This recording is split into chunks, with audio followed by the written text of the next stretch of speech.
Assalamualaikum warahmatullahi wabarakatuh. Alhamdulillahirabbil alamin wa bihi nasta'in wa ala umurid dunya waddin. Wassalatu wassalamu ala asrafil anbiya'i wal mursalin wa ala alihi wa sahbihi wa barik wa sallim ajmain. Amin. Amin ya rabbal alamin.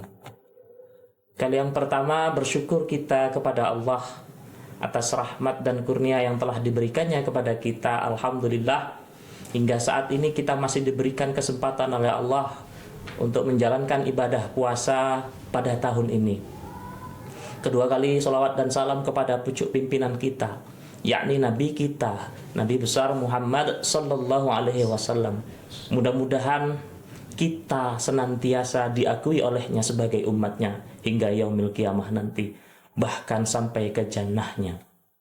Salam takzim kepada guru-guru, baik yang sudah berpulang ke rahmatullah ataupun yang masih hidup hingga saat ini. Harapan kita semua di sini selalu dan selalu senantiasa di dalam berkat guru, syafaat Nabi, karunia Allah Subhanahu wa taala.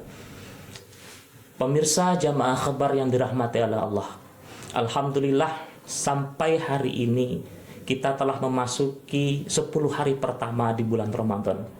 Dalam 10 hari pertama ini, banyak cerita kita masing-masing dalam menjalankan ibadah. Ada yang sibuk mempersiapkan bukaan, ada yang sibuk beribadah, ada pula yang sibuk berdagang, ada yang sibuk bekerja. Tapi dalam semua aktivitas kita, yang paling pasti adalah bagaimana hati kita dalam beribadah kepada Allah. Imam Al-Ghazali dalam kitabnya Ihya Ulumuddin mengatakan, tingkatan orang-orang yang berpuasa itu ada 3 macam. Yang pertama adalah tingkatannya orang am atau orang awam. Yang kedua adalah tingkatannya orang khawas. Dan yang ketiga adalah tingkatannya orang khawasul khawas. Apa itu tingkatan awam? Awam artinya umum. Umum berarti puasa seperti halnya orang pada umumnya. Mereka hanya menahan lapar dan dahaga, tetapi tidak memperhatikan ibadah-ibadahnya. Mereka tidak akan mendapatkan ibadah, hasil pahala dari ibadah kecuali lapar dan dahaga. Ini tingkatan orang umum atau yang disebut dengan puasa anak-anak. Kalau kita masih berpuasa seperti ini, berarti sama pula kita puasanya dengan puasa anak-anak. Apakah kita sudah dewasa atau masih anak-anak? Yang kedua, tingkatan orang yang kedua dalam berpuasa adalah tingkatan khas atau khusus. Khusus ini lebih baik daripada yang umum. Sudah agak mending gitu. Orang ini sudah berpuasa menahan lapar dan dahaga min tulu'il fajri ila ghurubis syamsi an mubtilatis syam. Sudah ditahannya dia dari segala sesuatu yang membatalkan puasa. Bukan hanya secara zahirnya saja dia menahan, yang ditahannya pula ibadah hatinya. Sudah ibadah malamnya pula dia rajin. Malamnya bertarawih, disambung dengan sholat tahajud. Sudah baik.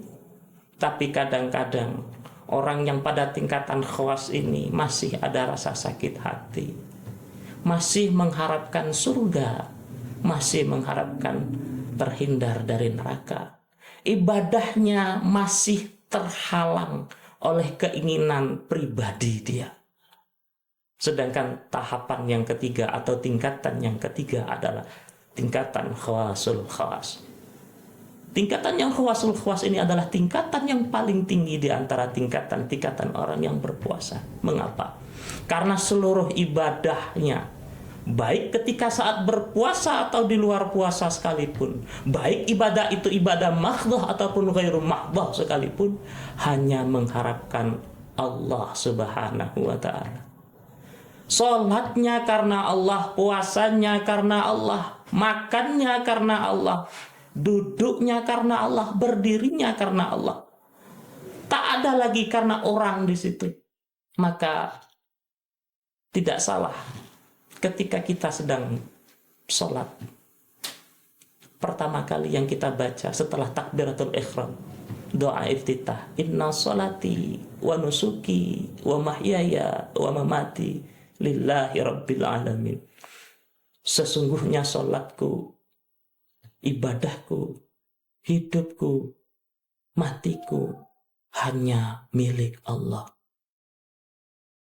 Inilah yang dinamakan puasa khawasul khawas. Tidak ada lagi apapun yang diharapkannya kecuali hanya Allah Subhanahu wa taala.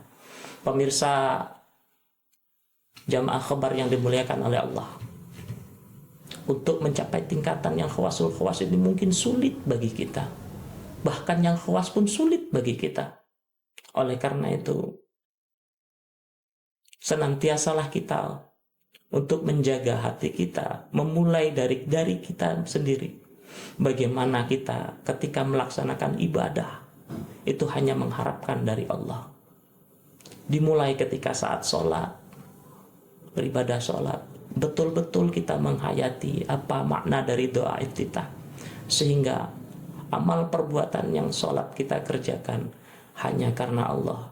Harapannya adalah setelah berawal dari sholat ini berujung kepada ibadah-ibadah yang lainnya, baik itu ibadah maghdoh ataupun ibadah yang ghairi maghdoh. Demikianlah yang bisa saya sampaikan. Mudah-mudahan ada manfaat dan berkahnya bagi kita semua, khususnya kepada saya sendiri, bukan tentu orang lain. Karena biasanya orang yang mengatakan itu harus berubah dari dirinya sendiri dulu, baru kepada orang lain. Wallahu muwaffiq ila aqwamit thariq. Assalamualaikum warahmatullahi wabarakatuh.